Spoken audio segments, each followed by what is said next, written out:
We're going to go ahead and solve this rational inequality. And let's review the steps again. The first thing that you always want to do is we want the right side, or basically wherever the constant is at, we want that to be part of the rational side here. So we actually want to subtract 4 from both sides. So we're going to go ahead and do that. So on the left side here we have 2t minus 3 all over t plus 1 minus 4, and that's going to be greater than 0. And I kind of left some space here because I'm going to, multiplying right now.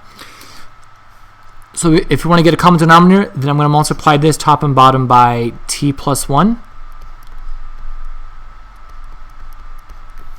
All right, so we have a lot of algebra to do there.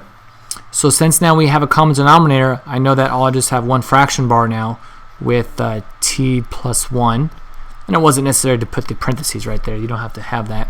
But now let's bring down 2t minus 3.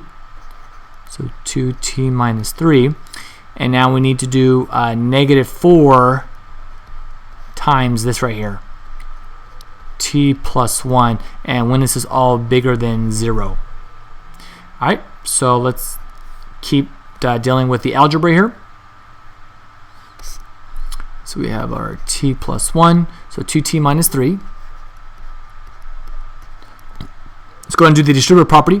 Negative 4 times t, negative 4t, negative 4 times 1, negative 4, and that's greater than 0. Let's go ahead and combine some terms over here. So I can combine my 2t and negative 4t. So I'll get negative 2t, and then I can combine my negative 3 and my negative 4, and so get negative 7 all over t plus 1 is greater than 0. Okay. And so there it is. We've now made the right side 0, which is what we want, and then now we've combined this to be one rational expression then. So now what we do is that we set the numerator and the denominator equal to 0. So set this equal to 0 and set that equal to 0. But we have to note which one came from the numerator and which one came from the denominator, because that's going to determine which one has a bracket and which one has a parenthesis. So let's start with the numerator up here. Negative 2t minus 7 equals 0. So I'm going to add 7 to both sides. So negative 2t equals 7. Divide by negative 2. So t equals negative 7 halves. I just like to have my negative on top. It doesn't matter where you put the negative, whether you put it in the middle, top, or the bottom. It is the same number. So this came from the numerator, and so I'm just going to kind of put a little arrow and just put a little bracket, because I know that when I go to my number line, I'm going to use a bracket for negative 7 halves. And now let's look at the denominator. T plus 1 equals 0. I subtract 1 from both sides. T equals negative 1, bam.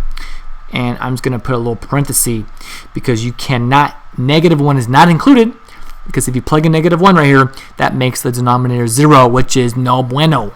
All right, no bueno right there. All right, so as what we've been doing this whole section, we create a number line,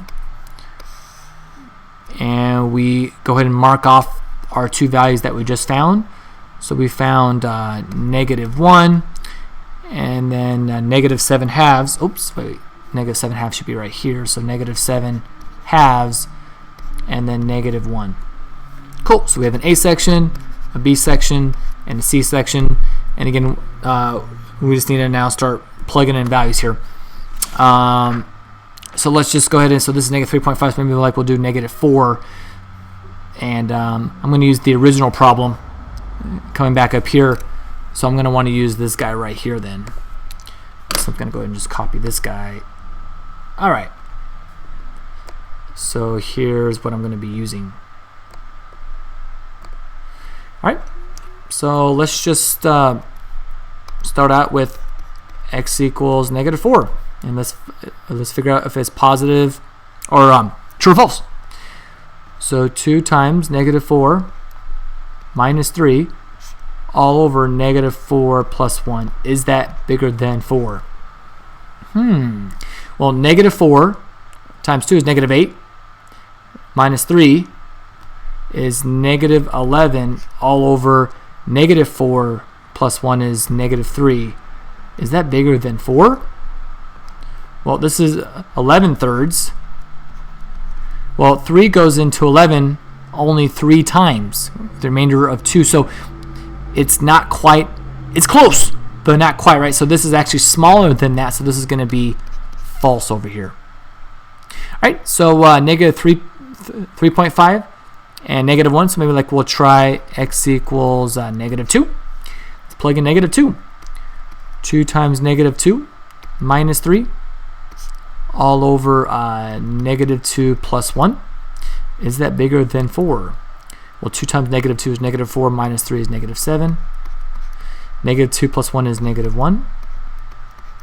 Well, negative 7 divided by negative 1 is 7, so 7 is bigger than 4, so this is going to be true right here. Awesome. And I suppose this will be false. Most of these are false, true, false, but we'll entertain the thought here. So number bigger, or to the right of negative 1, we'll just do 0. So we'll do 2 times 0 minus 3 all over 0 plus 1. Is that bigger than 4? This is false right here. Negative 3 over 1 is not bigger than 4. False. All right, so let's just write down what does the number line look like here. So we know that it's going to be in between here. The negative 7 has, remember, it came from the top, from the numerator. So that's where our bracket comes from. And the negative 1 came from the denominator. And so that's where our parenthesis came from. So that's what the graph looks like. And the actual answer, though, so this is what the graph looks like, the way that you write this in interval notation. So you have bracket, negative 7 halves, comma, and then you have negative 1. Bam. So this is the answer in interval notation, and then this is what the graph looks like.